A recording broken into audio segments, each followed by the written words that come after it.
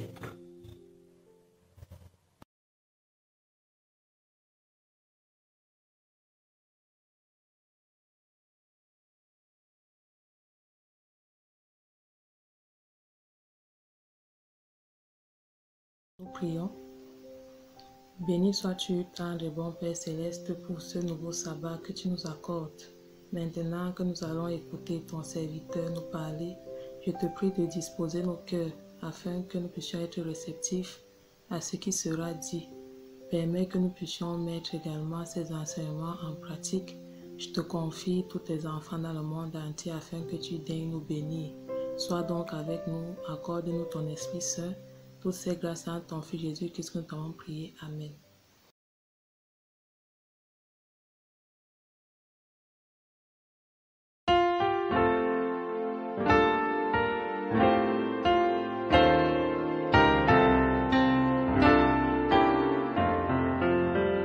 Trop souvent je murmure quand la route est obscure.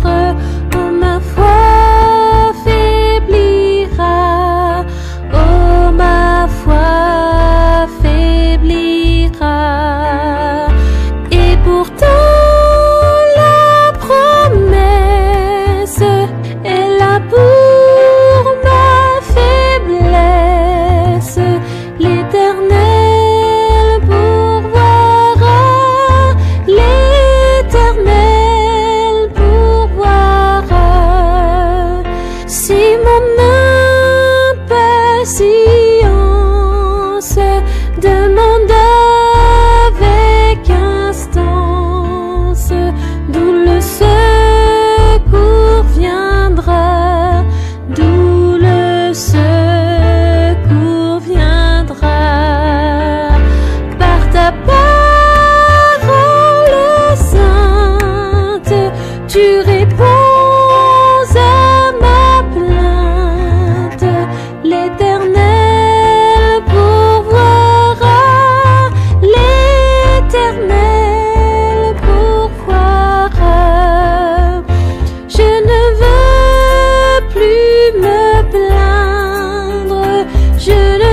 Bien-aimés dans le Seigneur, bonjour et bon sabbat. Que l'Éternel vous bénisse. Nous lisons dans le livre de 2 Rois, le chapitre 5, le verset 9 au verset 10, et nous lirons ensuite le verset 14. 2 Rois, le chapitre 5, le verset 9, le verset 10, et nous lirons le verset 14. Espérant que tout le monde est à la page, je vais faire la lecture. Naaman vint avec ses chevaux et son char, et il s'arrêta à la porte de la maison d'Élisée. Élisée lui fit dire par un messager, va et lave-toi 7 fois dans le Jourdain, ta chair redeviendra saine et tu seras pur. Je lis le verset 14. Il descendit alors et se plongea 7 fois dans le Jourdain, selon la parole de l'homme de Dieu. Et sa chair redevint comme la chair d'un jeune enfant, et il fut pur.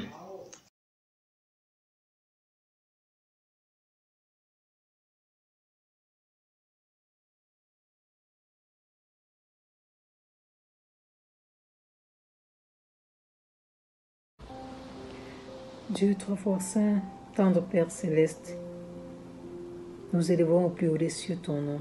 Sois béni. Merci pour le souffle de vie. Merci pour la force que tu nous donnes. Merci de nous conduire tous les jours dans nos activités. Maintenant, Papa, que nous voulons écouter ta parole, nous voulons que tu effaces ton serviteur et que tu parles à sa place. Que tu mettes à ses lèvres, Seigneur éternel, les paroles que tu veux qu'ils disent à ton peuple. Et dispose-nous à la compréhension. Enseigne-nous, Éternel, la persévérance. Sois avec nous, pardonne nos fautes et nos manquements, parce que nous t'avons prié, non pas parce que nous sommes dignes, mais par le seul mérite de notre Seigneur et Sauveur Jésus-Christ. Amen.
Oh,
Chers frères et sœurs en Christ, bonjour et bon sabbat.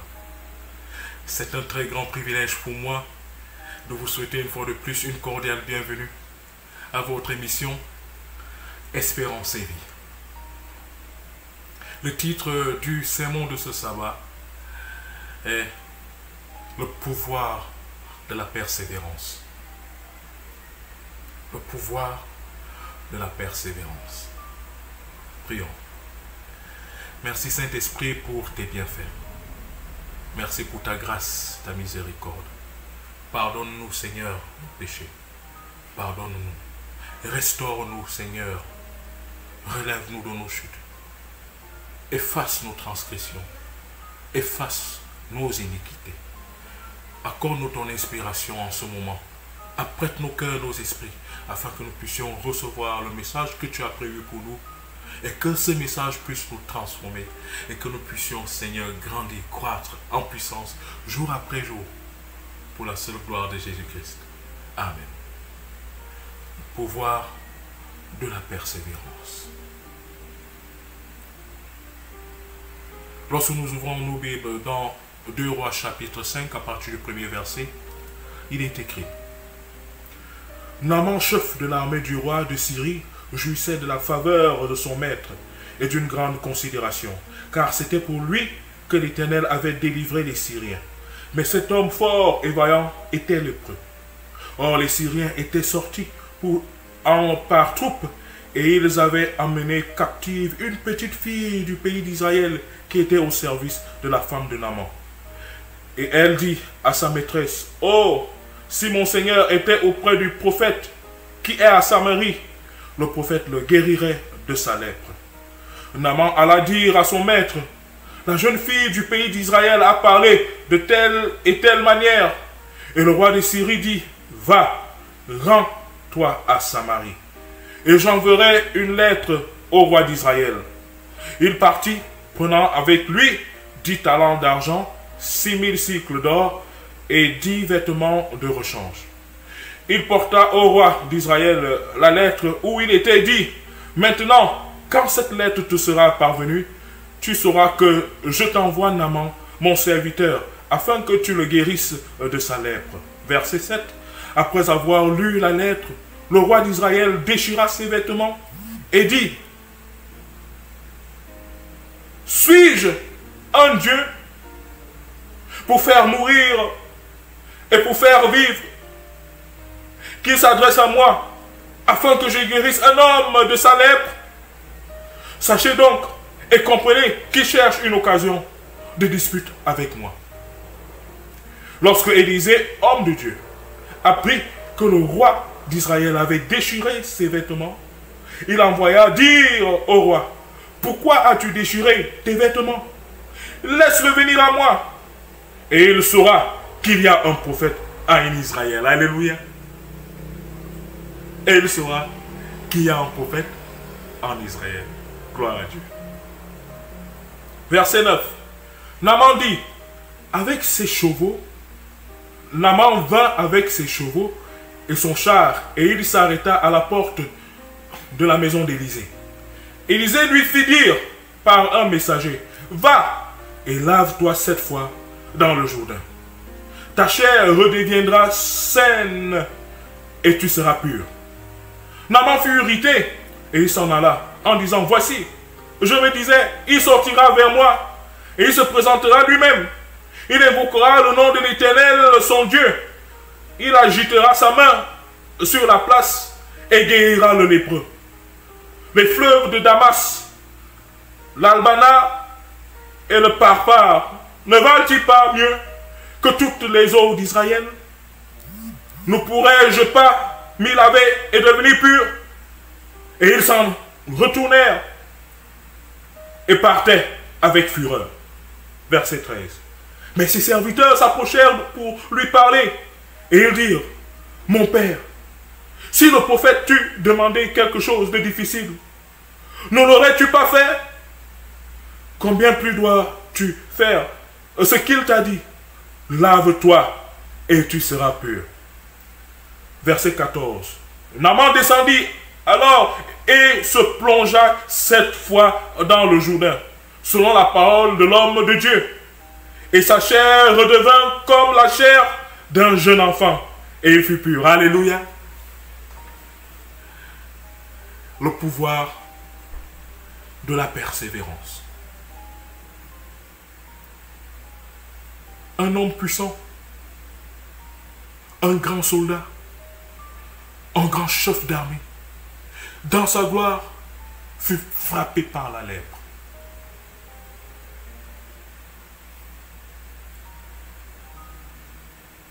Mon frère, ma soeur, quelque part, tu étais aussi dans ta gloire. Quelque part, tu étais aux anges. Plein d'argent, ou plein de beauté, plein d'intelligence. Tu avais tout. Et subitement, tout est tombé. Tout est parti. Chose que tu n'as pas planifiée. Une situation t'est arrivée. Et tu n'as plus été la même personne. Oui, Naaman. Nous ressemblons à Naaman. Quelque part, nous étions des hommes d'honneur. Quelque part, vous étiez des femmes d'honneur. Et quelque part, ces honneurs sont partis. Et les amis sont partis. Et ceux que vous étiez avant sont ceux-là même qui sont devenus vos ennemis. Ceux qui se moquent de vous. Ceux qui se moquent de votre situation.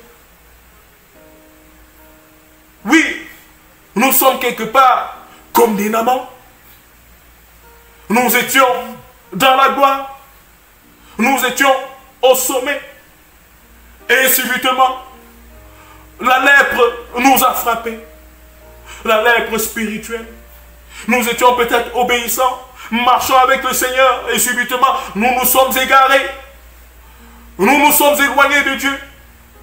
Et lorsque nous nous sommes éloignés de Dieu, l'ennemi de nos âmes nous a frappés. Oui, ma soeur, tu es quelque part un amant. Oui, mon frère, tu es quelque part un amant. Quelque part dans un aspect ou dans un autre de nos vies. Nous sommes aussi des amants. Nous avions eu la gloire, la puissance, la beauté, l'intelligence, le succès, la paix, la joie dans nos familles, dans nos lieux de service, dans nos universités, dans nos écoles, dans nos communautés. Mais quelque chose est arrivé que nous ne pouvons pas expliquer. Et la lèpre spirituelle nous a frappés. Et la lèpre d'une dimension ou d'une autre nous a frappés. Et nous sommes comme Naaman. Naaman, du haut de sa gloire, de sa puissance, la Bible dit que c'est lui que l'Éternel a choisi et passé pour délivrer l'Empire syrien. Oui, l'Éternel t'a utilisé pour faire du bien à un frère. Oui, l'Éternel t'a utilisé pour faire du bien à une sœur. Oui, l'Éternel t'a utilisé pour faire du bien à un de tes camarades, à une de tes camarades. Oui, l'Éternel t'a fait du bien. Il t'a utilisé pour élever une de tes collègues, un de tes collègues. Mais quelque chose est arrivé. Et cette gloire est partie. Et ces privilèges sont partis. Et ses amis sont partis. Oui, quelque part, ma soeur, tu es comme Naaman. Quelque part, mon frère, tu es comme Naaman. Quelque part, nous sommes des Naaman.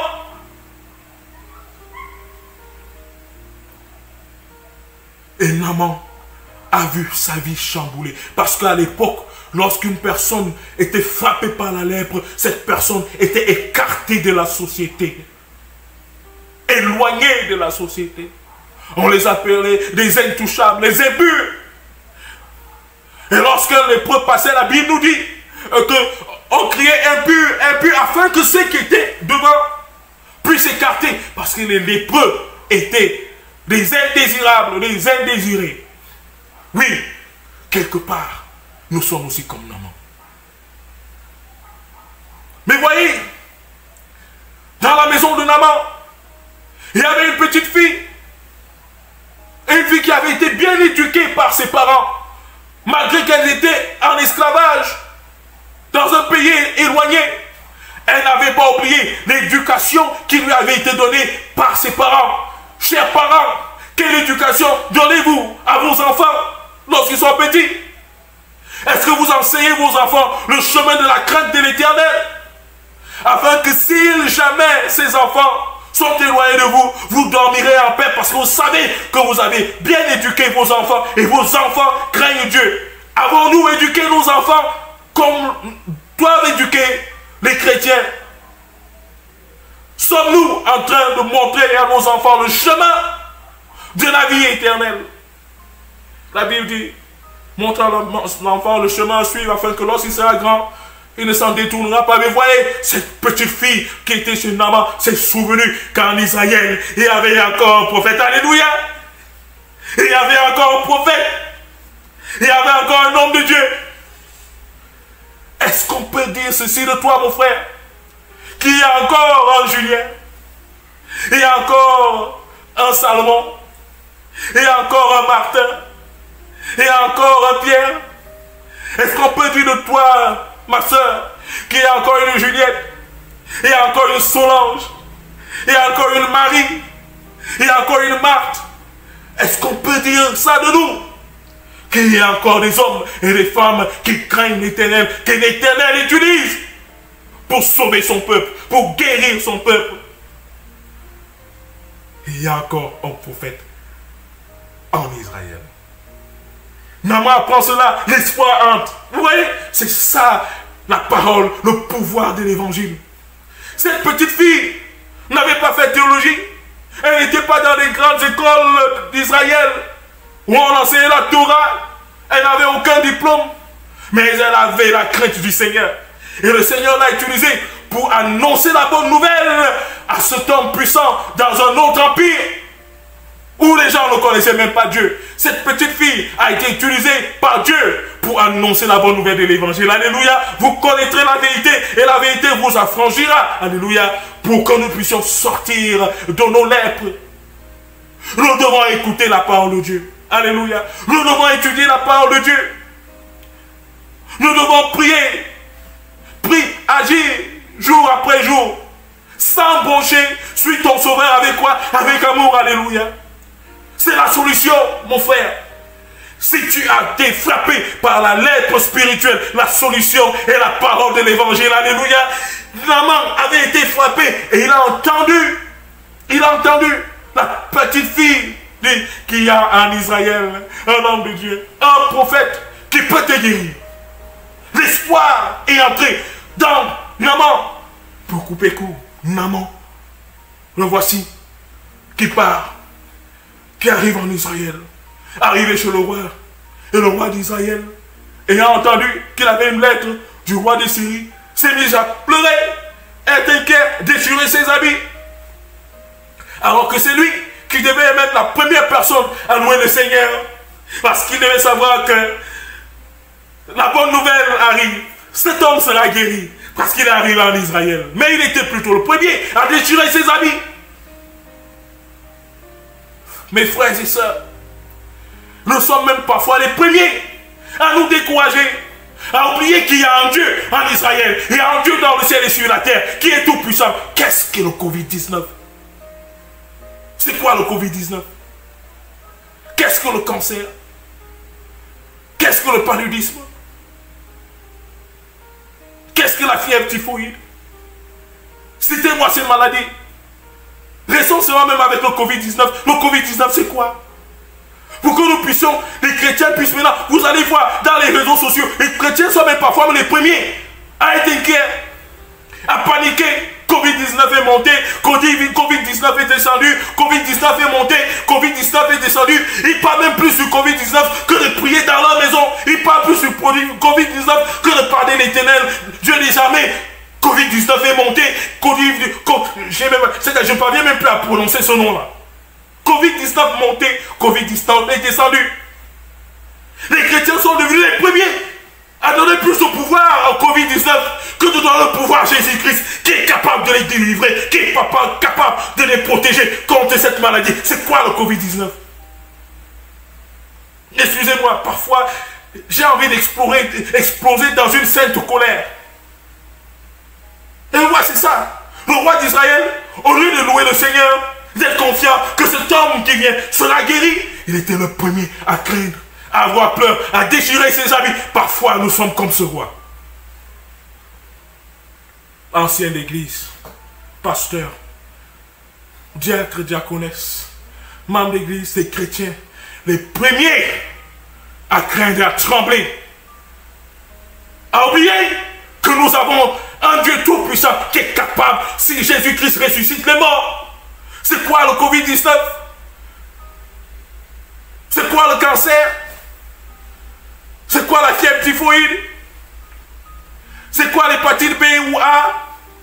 C'est quoi ces maladies? Si Jésus-Christ est capable de ressusciter les gens des morts et leur redonner la vie, c'est quoi une maladie? C'est quoi le problème dans ta vie? C'est quoi le chômage? C'est quoi les échecs?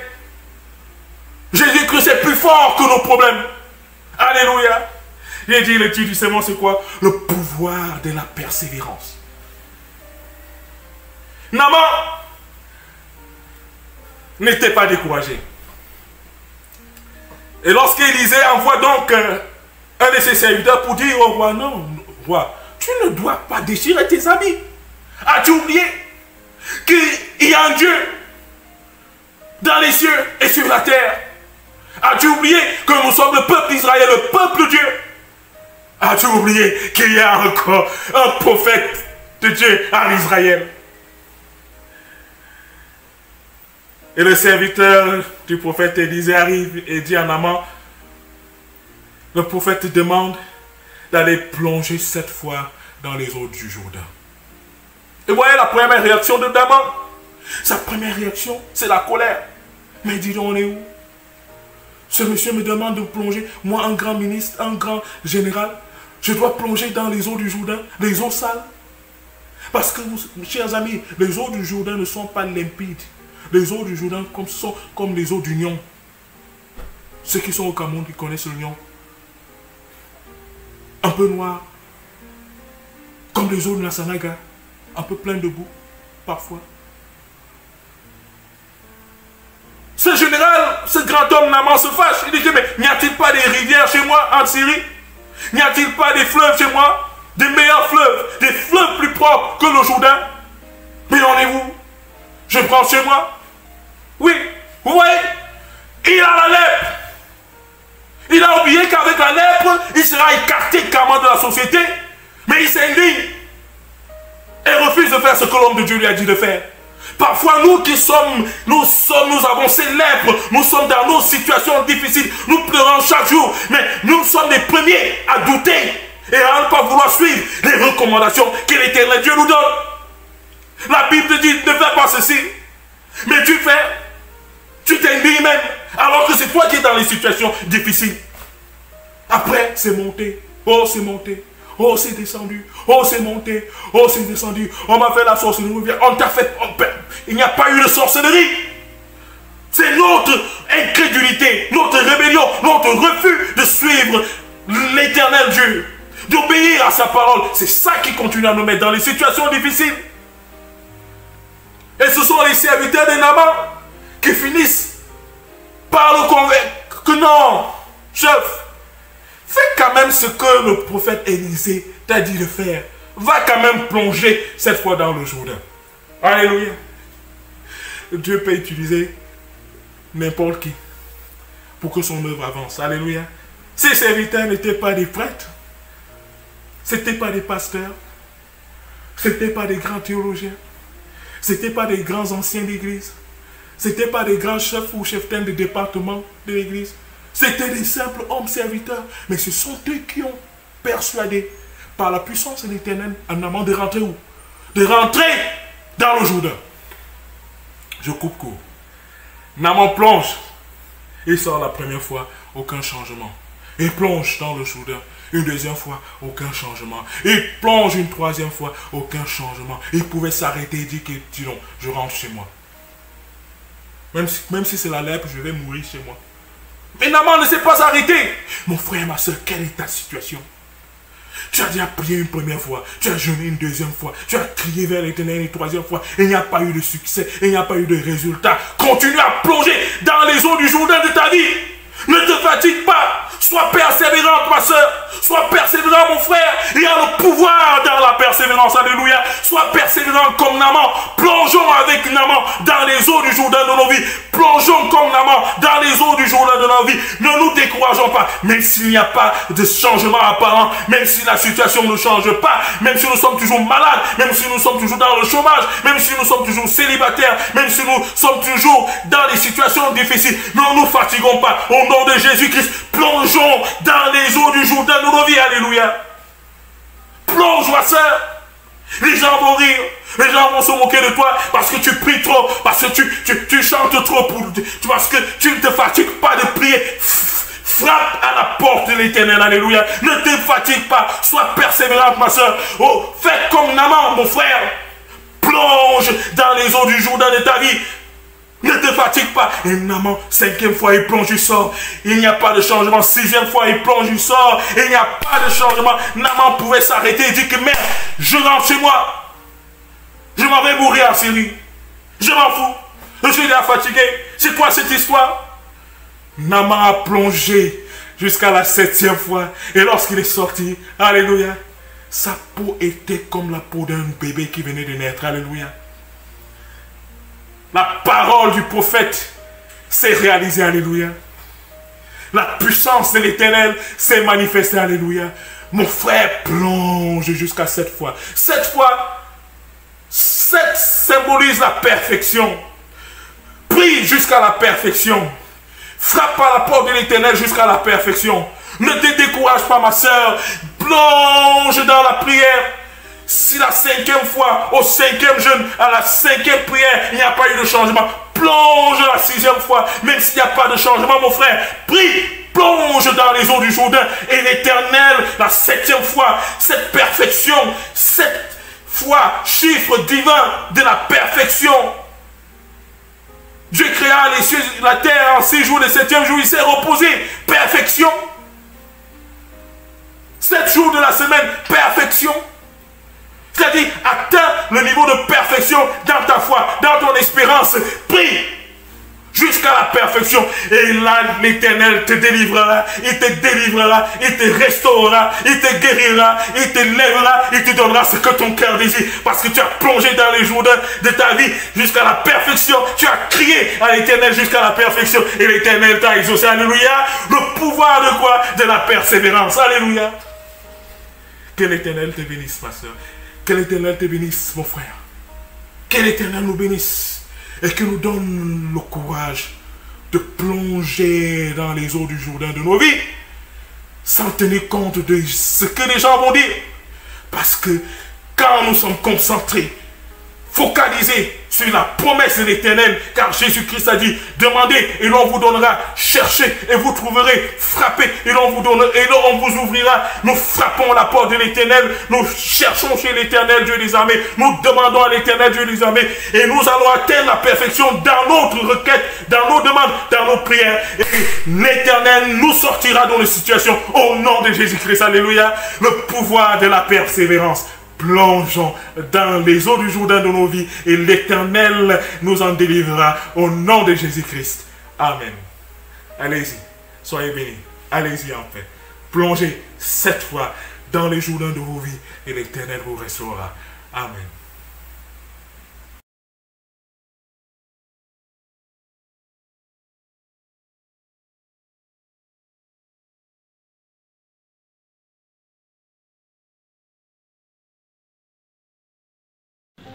Éternel Dieu Tout-Puissant, Dieu d'amour, Dieu de grâce, Dieu de bonté, Dieu d'Isaac, Dieu d'Abraham, Dieu de Jacob, nous voulons te dire grandement merci en cette journée parce que tu nous as protégés. Tu as permis en sorte que nous puissions encore compter parmi les vivants en ce jour.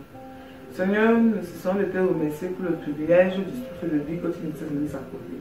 Nous voulons également te dire merci, Seigneur, pour ces enseignements dont tu nous as fait part à cette journée. Nous nous remercions parce que tu vas continuer d'édifier tes serviteurs pour que nous puissions toujours recevoir des bons enseignements. Nous voulons te dire merci parce que nous savons que ici dehors, tout va très mal. Mais Seigneur, tu nous as appris aujourd'hui que sans la persévérance, nous ne pourrons pas aller loin. C'est pourquoi, Seigneur, nous voulons te prier de nous accorder la force de toujours persévérer en toutes circonstances, de toujours persévérer même dans le malheur, de toujours persévérer même lorsque les difficultés viennent vers nous. Te disons merci, Seigneur, et nous voulons, Seigneur, que tu continues à nous aider davantage à mieux comprendre ces enseignements. Nous te prions donc d'être avec nous tout au long de cette journée, de bénir tes serviteurs et de nous bénir également. Protège-nous donc, assiste-nous. C'est notre ta volonté, sur le nom de ton Fils Jésus-Christ, nous t'avons ainsi prié. Amen.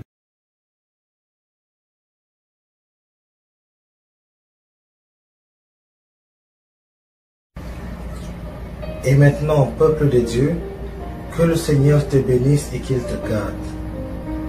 Que le Seigneur fasse lui sa face sur toi et qu'il t'accorde sa grâce. Sa grâce dans toutes tes entreprises, sa grâce dans ta maison, sa grâce en cette fin d'année, en Jésus-Christ notre bien-aimé Sauveur. Amen.